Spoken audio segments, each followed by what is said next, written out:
Ok, já? Tá? Muito bem, meus irmãos, graça e paz a todos, principalmente você que nos assiste via internet. Um abraço ao São Manuel. Vamos continuar o nosso estudo sobre o Pai Nosso, a oração do Senhor Jesus. Quem pode fazer esta oração?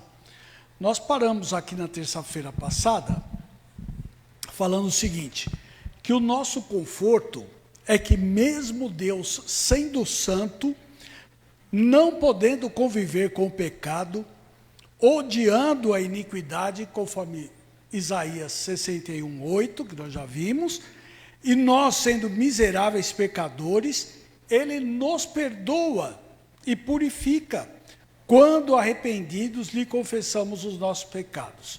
Como disse o nosso irmão João, o evangelista, né? Se confessamos os nossos pecados, Ele é fiel e justo para nos perdoar os pecados e nos purificar, então, de toda injustiça. Primeira carta de João 1:9. Então, eu disse que hoje nós veríamos que existem graus de santificação.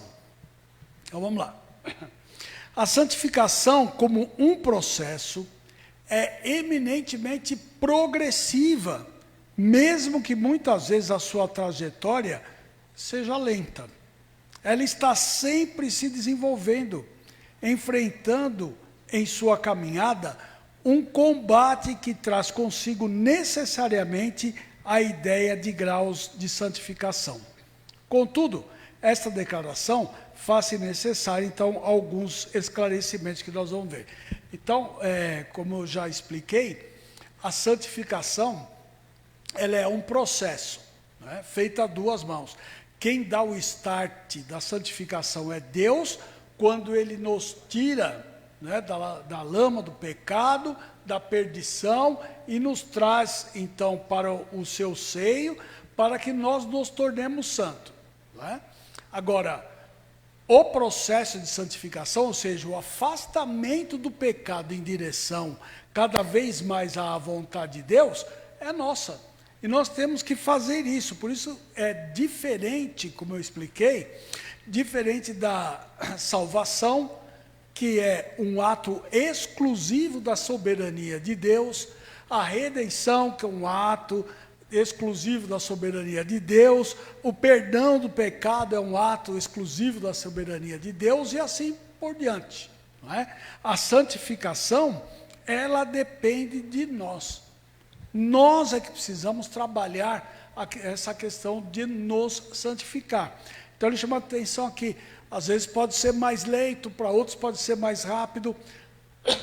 Eu disse aos irmãos que, embora todos nós sejamos iguais, no sentido de ter sido salvos pelo mesmo Cristo, né, pelo mesmo Senhor, todos nós somos diferentes, porque nós estamos em estágio de santificação completamente diferentes. Não é porque eu sou pastor que eu estou no estágio de santificação maior do que um irmão, ou o contrário, não é? Todos nós temos que trabalhar essa questão na nossa vida. Então, existem então graus de santificação. Então, isto não quer dizer que haja pessoas mais regeneradas, mais justificadas ou mais perdoadas do que outras. Porque isto é exclusivamente uma ação de Deus, não é nossa. A regeneração, a justificação e o perdão ocorreram uma única vez, definitiva e completamente em Cristo Jesus. A santificação, ao contrário, é um processo. Haja na igreja pessoas, isso não quer dizer, né, que haja na igreja pessoas melhores do que outras. Na realidade, todos nós somos inteiramente dependentes da graça misericordiosa de Deus. A pretensão de erguer uma só partícula, por menor que seja, como justificativa para a nossa aceitação diante de Deus, significa uma total ignorância da mensagem do Evangelho. Veja, a gente pega, voltando aqui aos exemplos, né, que eu dou, se você olhar lá para a igreja de Corinto, que é a igreja preferida do meio neopentecostal, né, a igreja de Corinto, achava-se crentes lá, pessoas que pensavam desta forma, que eram mais santas do que outras pessoas. Não é? Eles achavam que alguns que falavam, por exemplo, em línguas, eram crentes superiores a outros crentes. E além de outras coisas. Não é? Então, não, todos nós precisamos da graça misericordiosa de Deus. Porque, embora nós sejamos justificados, mas nós ainda somos pecadores. E nisto não há diferença, todos nós somos iguais. Todos nós somos pecadores. Não é? Bom, isto não significa, né? Agora, e o que isto quer dizer, então, graus de santificação? Primeiro, a santificação não é igual em todos os crentes, e nesta vida não é perfeita em crente algum. Por quê? Porque enquanto nós estivermos aqui, nós sofremos a influência do pecado. E existe essa luta dentro de nós, entre a carne e o espírito. Ora nós fazemos a vontade da carne, ora nós fazemos a vontade do espírito. Nós sofremos isto, né? Não há aquele que não peque. Nosso irmão João, que nós acabamos de ler agora, disse que aquele que diz que não tem pecado nenhum, é mentiroso, e a verdade não está nele. Todos nós pecamos, por isso que somos objetos, então, da graça misericordiosa de Deus. Todavia, essa santificação tem que avançar para a perfeição. Parece para algumas pessoas que é um paradigma, né? Se eu sei que eu não vou alcançar a perfeição neste mundo, então não vou fazer nada, porque se é impossível alcançar, por que eu vou correr atrás? Não é? É nossa obrigação, eu sei disto, porque eu só vou ficar livre definitivamente do pecado quando eu estiver com o meu Senhor lá nos céus. Enquanto eu estiver neste mundo aqui influenciado pelo pecado, a minha santificação nunca vai atingir a perfeição. Mas isso não quer dizer que eu não tenho que correr atrás. Eu tenho que melhorar sempre. Quanto maior a santidade que eu puder alcançar nesse mundo, tanto melhor para a minha vida, tanto melhor para o testemunho cristão diante das pessoas. Não é? Vamos lá. O que ocorre conosco é um processo gradativo de submissão a Deus. E aqui eu vou fazer também um parêntese, né? O nosso problema de ser submisso. Nós dizemos que Deus é o Senhor, que Ele é o Rei, que Ele controla, dirige todas as coisas, mas nós queremos ter a nossa individualidade. Nós queremos fazer as coisas do nosso jeito. Esse é um problema. Mas nós temos que ser submissos à vontade de Deus. Porque Ele é quem sabe o que é melhor para nós. Não eu. Eu não sei o que vai acontecer daqui a um segundo. Nem um milésimo de segundo, né? O menor tempo que você possa imaginar. Ou seja, eu tenho que estar submisso à vontade de Deus. E eu só posso conhecer a vontade de Deus por meio das Escrituras. Não é por meio de experiência sobrenatural. É por meio da Escritura. Como eu tenho falado aqui sempre, né? A outra questão é como as pessoas normalmente não entendem o que é livre-arbítrio, elas confundem essa questão da nossa submissão, então, da vontade de Deus. Acho que deu problema no... Acho que caiu o som. Então, eu já expliquei para os irmãos aqui, se você ainda não ouviu, essa questão de livre-arbítrio é uma enganação, é mais uma mentira de Satanás para afastar você da vontade de Deus. Por quê? Porque a nossa vontade não é livre. Usando o exemplo aqui do nosso irmão, o reverendo Nicodemos, né? Ele diz assim, bom, você acha que você tem livre-arbítrio? Então é assim, escolha não pecar, vê se você consegue. Não tem jeito. Por quê? Porque eu não entendo o que quer dizer livre-arbítrio. Livre quer dizer, não quer dizer que eu possa escolher qualquer coisa. Livre quer dizer você não sofrer influência para tomar decisão. Isso quer dizer livre-arbítrio. Ou seja, é escolha sem influência. Quem de nós pode escolher alguma coisa sem influência? Nenhum de nós. Nenhum de nós pode. Ou seja, as nossas decisões, a nossa vontade, ela é sempre dirigida por um pressuposto. Então, isso quer dizer que a minha vontade não é livre. E aqui eu tenho que fazer também uma separação aqui. Quando nós falamos de vontade, eu tenho que entender que eu tenho duas. Eu tenho uma vontade espiritual e tenho uma vontade moral. A vontade moral depende de mim. Eu escolho determinadas coisas baseadas no meu pressuposto. Por exemplo, eu estou dando aula aqui hoje para os irmãos. Bom, eu posso ir embora? Posso.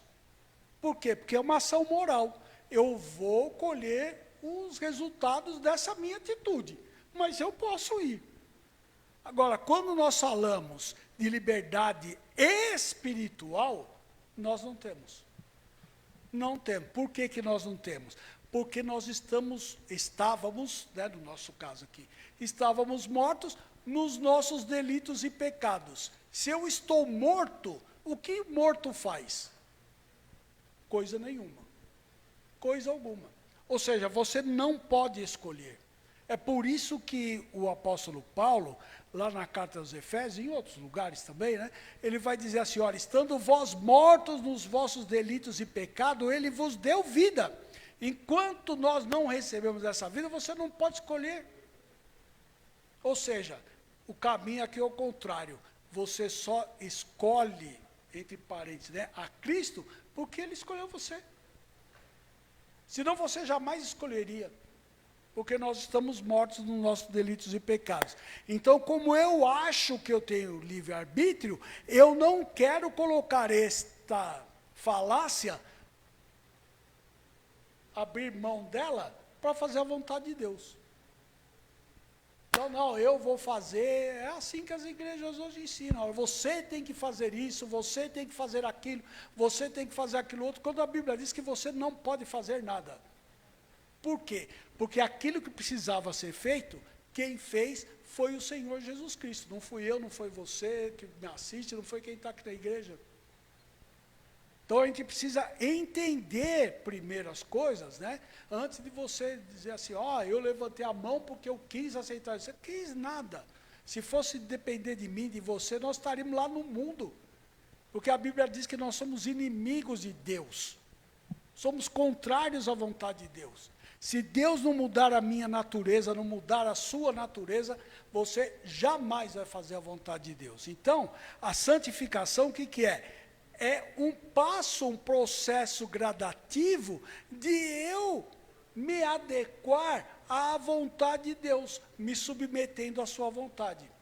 Então eu aprendo a vontade de Deus por meio da sua palavra e vivo esse aprendizado lá no mundo. Não é dentro da igreja. Dentro da igreja é fácil ser crente.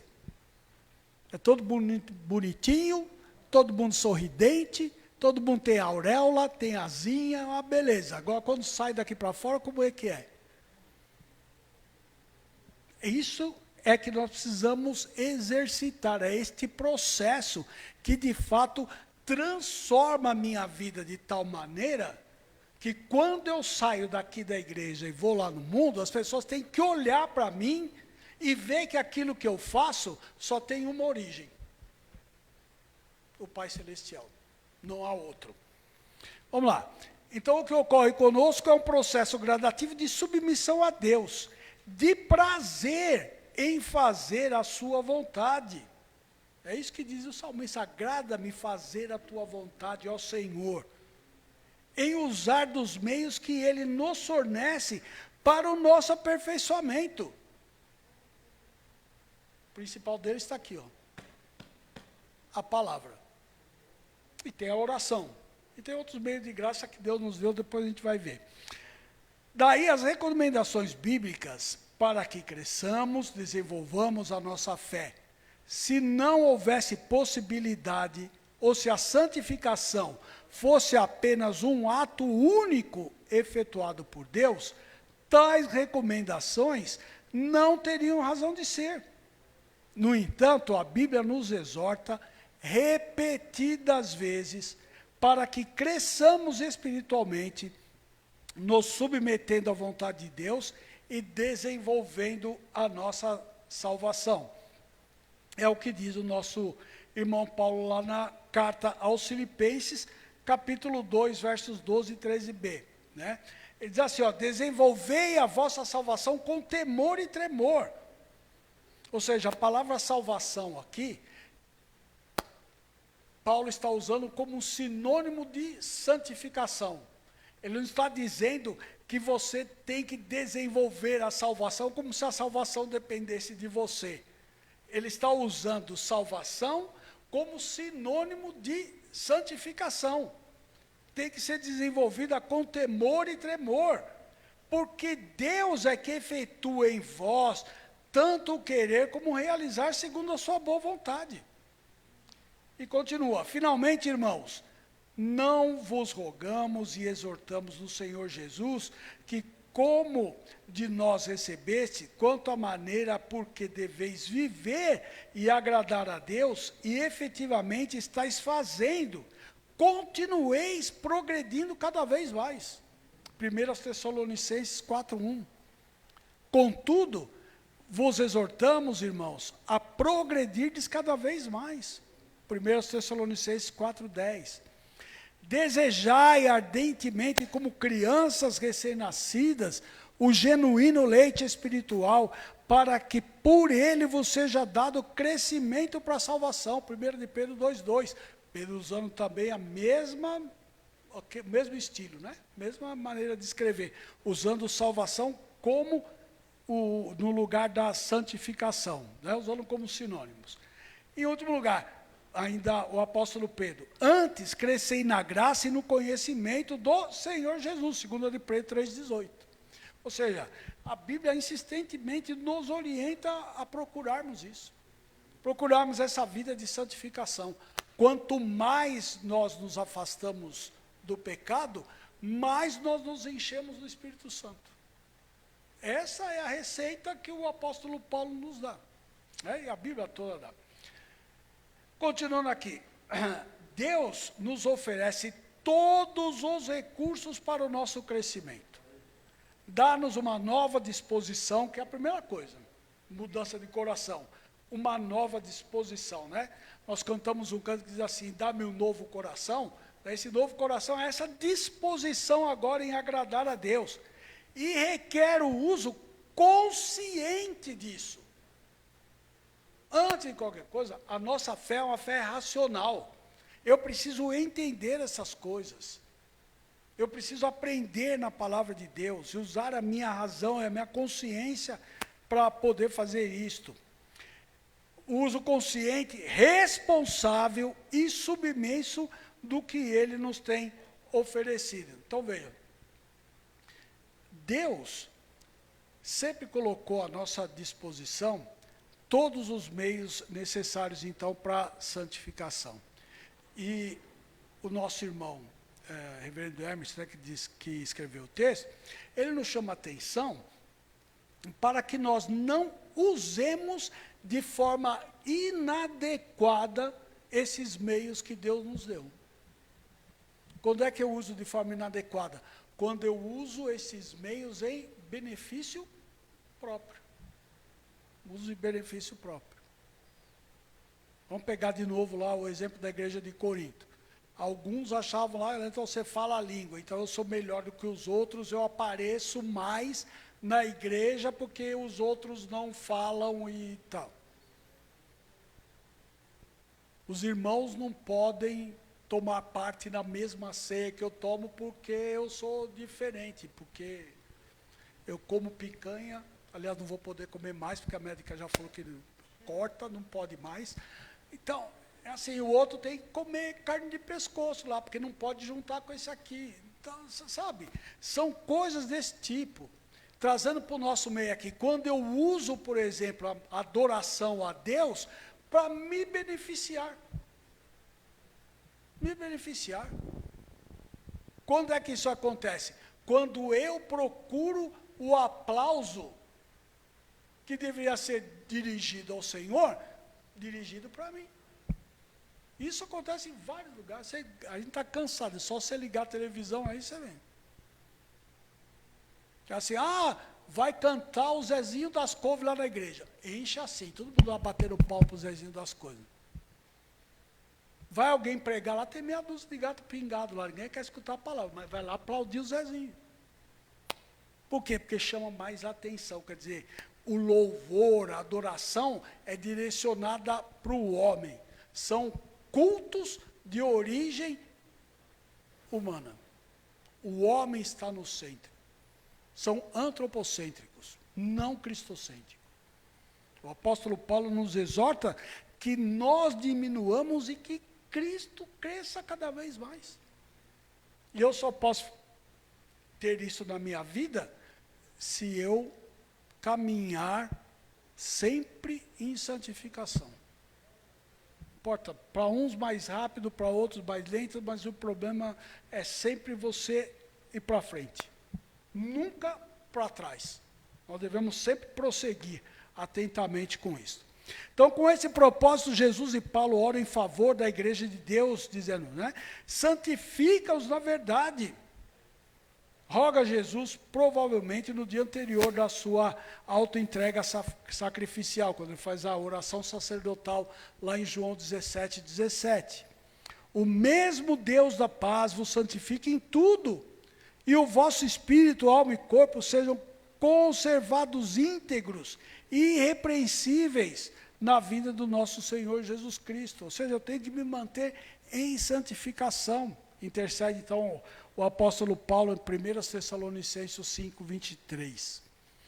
Neste processo de formação e de crescimento, obviamente, haverá lutas e combates e disciplina. Nem tudo é tranquilo e pacífico, visto que Deus, pelo Espírito, está formando um novo homem à sua imagem. Ou seja, se você não passa por combate na sua vida, ou seja, minha vida de crente é uma maravilha, é tudo tranquilo, tudo de bolinha cor-de-rosa, está tudo maravilhoso. Algum problema tem com você. Algum problema tem. Por quê? Porque quem está no reino sofre perseguição. Sofre perseguição. E não é perseguição igual essas igrejas estão falando por aí. Perseguição no trabalho, perseguição não sei o quê, do meu vizinho. É por amor ao evangelho, do testemunho que você dá. Crente que fica só sentadinho, tranquilo, não faz nada, é o crente que o diabo gosta. Por quê? Porque não dá testemunho. Porque não luta contra o inimigo. Porque não está na frente de batalha. Porque não está empunhando a espada, o escudo. Está lá assim, no marasmo. Não pode acontecer isso conosco. E é isso que o apóstolo Paulo está dizendo aqui. Ele está dizendo para eles, olha, nós estamos sendo cunhados. Como é que Como é que você trabalha o ferro? Vocês já viram? Tem um programa que eu gosto bastante de assistir, que chama Desafio Sob Fogo. Não é? A pessoa tem que pegar lá um pedaço de metal, seja lá qual for, e transformar aquilo numa faca. Não é? Para quem assiste o programa sabe o que eu estou falando. Então você tem que ir lá, tem que colocar na forja, acender o fogo, deixar vermelho, vai dar martelada e martelada, e volta e mais martelada. Esse é um trabalho. Isso é que tem que acontecer conosco. É assim. Jesus disse que nesse mundo nós teremos aflições. Que nós somos como ovelhas levadas ao matadouro. Eu e você temos que saber que esse mundo não gosta de nós. Se o mundo está gostando de você, é porque o Senhor Jesus não está gostando. Então veja, abra sua Bíblia na carta do nosso irmão Paulo aos Romanos.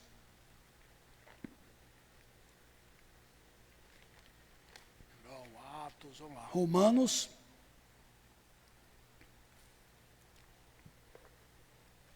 capítulo de número 8.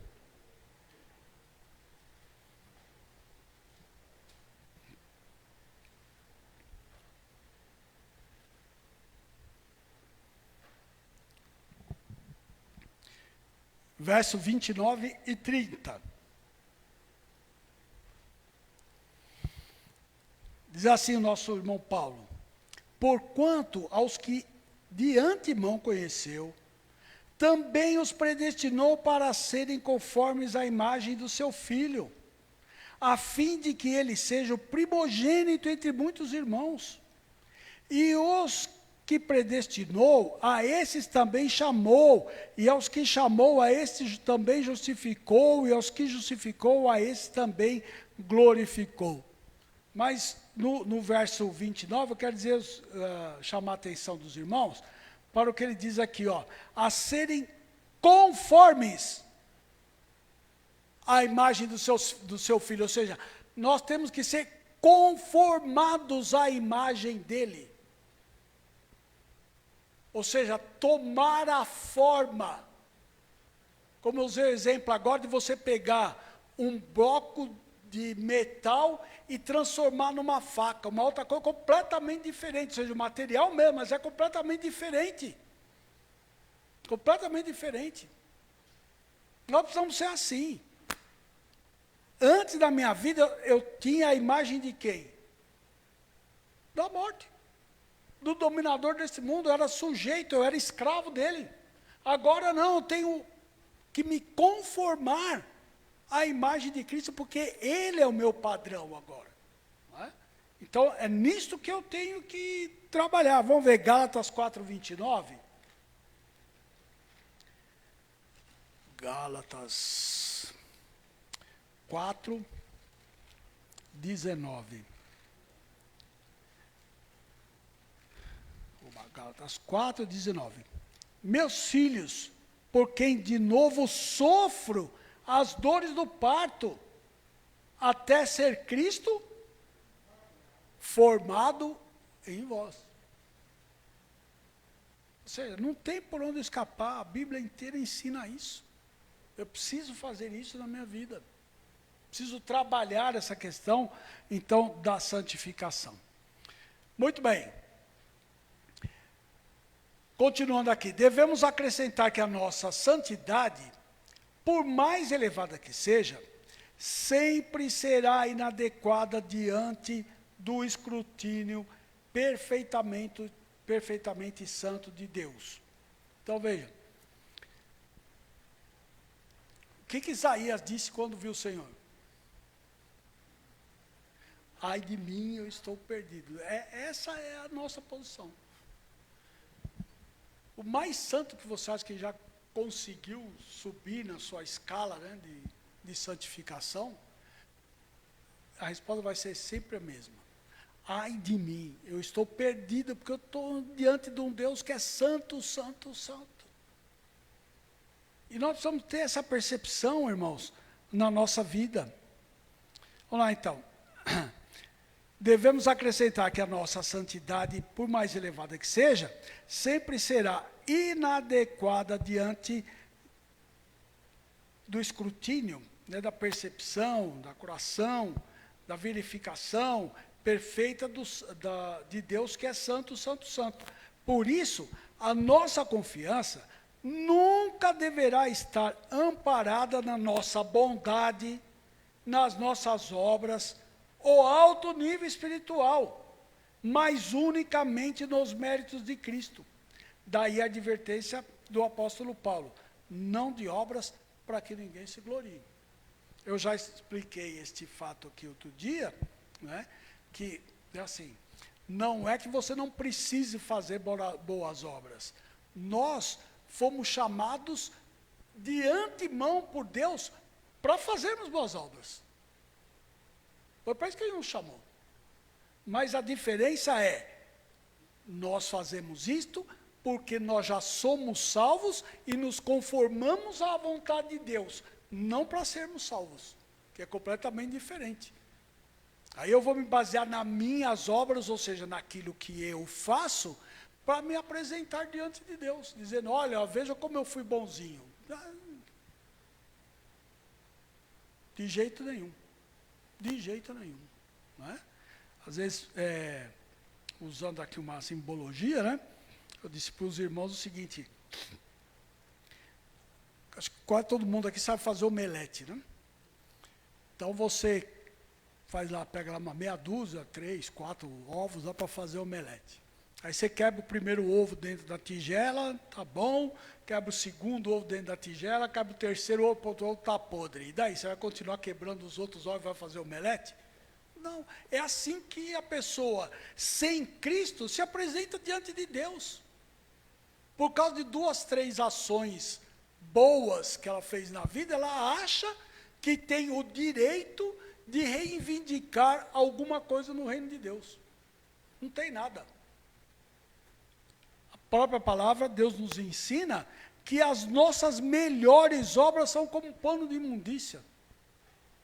E eu quero me apresentar diante de Deus assim.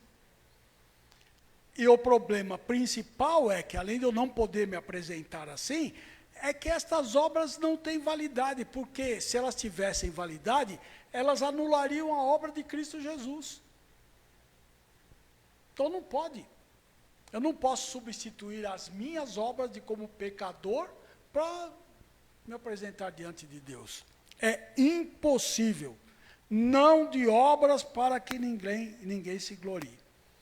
O item 4 aqui, a santificação tem um sentido escatológico. Saudade da nossa irmã Eunice, né? Falando de escatologia, que é a nossa irmã Bambambam aqui. Já indicamos que a santificação é um processo que não encontra a sua perfeição nesta vida. A sua conclusão se dará em nossa glorificação no futuro, quando Deus completar a sua obra iniciada em nós. Nós já lemos os textos, né? Romanos 8, 29 e 30 e Filipenses 1, 6.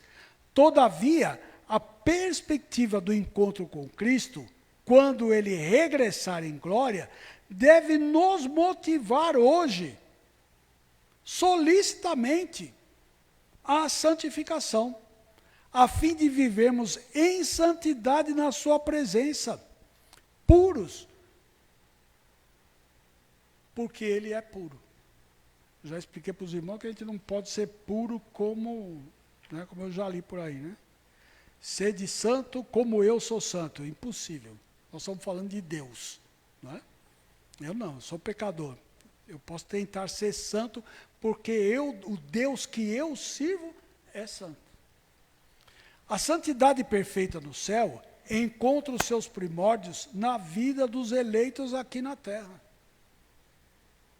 Veja, não é porque eu vou ser completamente santo lá que eu não posso começar a usufruir dessa santidade aqui. Não é porque eu vou viver com meu Deus no lugar que Ele preparou que eu não posso começar a usufruir aqui. Nós precisamos aprender essas coisas. Veja o que o nosso irmão João nos diz. Amados, agora somos filhos de Deus, e ainda não se manifestou o que haveremos de ser. Sabemos que quando Ele se manifestar, seremos semelhantes a Ele, porque havemos de vê-lo como Ele é. E a si mesmo se purifica todo o que nele tem esta esperança, assim como Ele é puro. 1 de João 3, 2 e 3. Ou seja, é um chamado à urgência da santificação. A vivermos nesta vida, mesmo em meio das agruras, mesmo em meio do pecado, nós podemos viver isto. Podemos testemunhar disto. Costumo dar sempre o exemplo da igreja primitiva. Eram mais ou menos umas 500 pessoas. Antes da descida lá do Espírito Santo, ou melhor, depois da descida do Espírito Santo, antes da pregação do apóstolo Pedro, né? Eles se reuniam e tinha umas 500 pessoas. Depois da pregação lá, 5.000, depois mais 3.000, né? Então, essas 500 pessoas. Essas 500 pessoas viviam num clima muito semelhante ao que nós vivemos hoje. Quem dominava era o Império Romano. Quem conhece um pouquinho de história sabe da devassidão, da promiscuidade, das benfeitorias também, né, do Império Romano. Agora, como é que aquelas pessoas viviam de forma tão diferente que chamavam os outros a ir verificar? Veja o que está registrado no livro de Atos. Cada dia o Senhor ia acrescentando ali os que iam sendo salvos. Por causa do testemunho, eles olhavam e diziam, olha, nós vivemos aqui no meio do império corrupto, no meio dessas coisas aqui, como é que esse povo tem uma vida diferente? Como é que eles são tão diferentes de nós? Exatamente por causa disto. Como é que eu vivo uma vida de santidade, onde eu posso refletir o meu Senhor em tudo aquilo que eu faço? Cristo morreu por nós para que Ele nos apresentasse a si mesmo, igreja gloriosa, sem mácula, nem ruga, nem coisa semelhante, porém santa e sem defeito. Efésios 5, 27. Dentro dessa perspectiva, a igreja procura viver de forma santa para se encontrar com Cristo, conforme o seu propósito sacrificial. Depois eu vou ler. É assim, ó. Nós precisamos prestar atenção nas coisas que nós fazemos e comparar com aquilo que a Bíblia exige de nós. Você foi chamado para uma entrevista com o governador. Não, melhor não ir, não vai não. Foi uma entrevista de emprego. Como é que você vai a essa entrevista de emprego? De short, camiseta, sandália havaiana, né, tudo tranquilo, de boa. Chega lá, vim de boa aí para fazer uma entrevista, meu. É assim? Não é. Não é? Você vai cortar o cabelo, para quem tem, né? Vai fazer a barba, vai colocar a roupa, a gravata e tal, porque você tem que se apresentar de forma adequada. Nós fazemos isso para um homem. Agora, como é que nós nos apresentamos diante de Cristo? Você vai me dizer, como já me disseram uma vez aqui, pastor, mas Cristo não se importa com a roupa. Mas nós não estamos falando de roupa, nós estamos falando de santidade. É outra coisa completamente diferente. A roupa que eu tenho que vestir como cristão é uma roupa de santidade, que foi forjada na batalha. Eu sei porque eu sou santo. Porque o Senhor me forjou assim, não fui eu, foi o Senhor. Só que nós esquecemos dessas coisas. Eu faço isso para o mundo, mas para Deus serve qualquer coisa. Por isso alguns irmãos aqui já ficaram bravos comigo, eu falo, ó, camiseta de time aqui dentro da igreja não, boné aqui dentro da igreja não, e outras coisas não. Ah, pastor, mas eu disse, vinde como está. Mas ele não deixa do mesmo jeito, ele transforma. Eu preciso aprender isso, irmão. Eu estou diante do santo, santo, santo. Eu não posso me apresentar de qualquer jeito. Muito bem. Nós vamos chegando ao final, então, desta parte. Né? O estudo vai continuar. Né? Eu espero que você nos acompanhe às terças-feiras, como tem feito. Né? Como eu prometi aos irmãos, a você daqui nos assiste, assim que possível, eu vou postar o texto também no Facebook da igreja. Eu sempre confundo o site com o Facebook, né? Nós não temos site no Facebook da igreja, está sempre à disposição. Né? Assim como os irmãos que nos acompanham no domingo pela manhã, tem o estudo da carta aos Hebreus, que nós estamos fazendo versículo por versículo. Espero que você tenha nos acompanhado. Leia a palavra de Deus, cuide da sua santificação. Se você tiver dúvida, pode colocar sua dúvida lá no site, mais uma vez, do Facebook da igreja, lá na página da igreja, não é? E nós responderemos. Se você tiver a oportunidade, morar aqui perto da igreja, venha nos visitar, venha aprender juntamente conosco a palavra de Deus e tornar-se a cada dia mais santo. Tá bom? Deus abençoe, que você tenha uma noite de descanso, uma noite de refrigério, restante de semana na presença do Senhor, na direção dEle, e que ao final de semana, no domingo, nós possamos estar aqui juntos para, mais uma vez, aprender a palavra de Deus e louvá-lo no culto das 19 horas. Escola dominical, às 9h15 da manhã. Né? Nós começamos com reunião de oração. Esta nação e todos nós precisamos muito de intercessão, e depois a escola dominical. Tá bom? Tenham todos uma noite agradável. Nosso irmão Damião, presbítero Damião, está com a palavra para encerramento, então, do estudo nessa noite.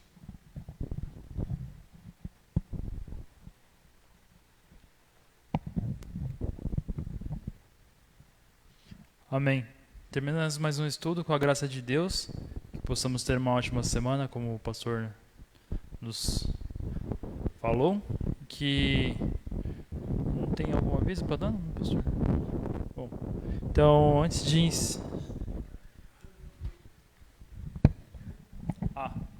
só pedindo novamente oração, que teremos reunião do presbitério na sexta-feira agora e no sábado. Então que os irmãos continuem orando para que possamos ter uma ótima reunião. E dia 21 vai ter a eleição para presbítero, né, que já foram indicados os nomes, então a gente fará o exame com os candidatos. E continue orando por essa eleição, que os irmãos que forem eleitos trabalhem grandemente para a obra. Para encerrar, eu farei uma oração. Santo e eterno Deus e maravilhoso Pai, mais uma vez, Senhor, te dou graças pela oportunidade de estar aqui com os meus irmãos. Obrigado pelo estudo que o Senhor nos proporcionou através do seu servo, e obrigado pela palavra lida aqui, Senhor, por esses momentos de estudo, que possamos continuar estudando cada vez mais a sua palavra, que o Senhor continue abrindo os nossos corações e as nossas mentes. Nos dê uma ótima noite de descanso, uma semana debaixo das suas asas, e que possamos seguir sempre em frente, pregando o seu evangelho para toda criatura que o Senhor nos pôr. Em nome do seu Filho amado Jesus Cristo, que eu oro com o perdão dos nossos pecados. Amém.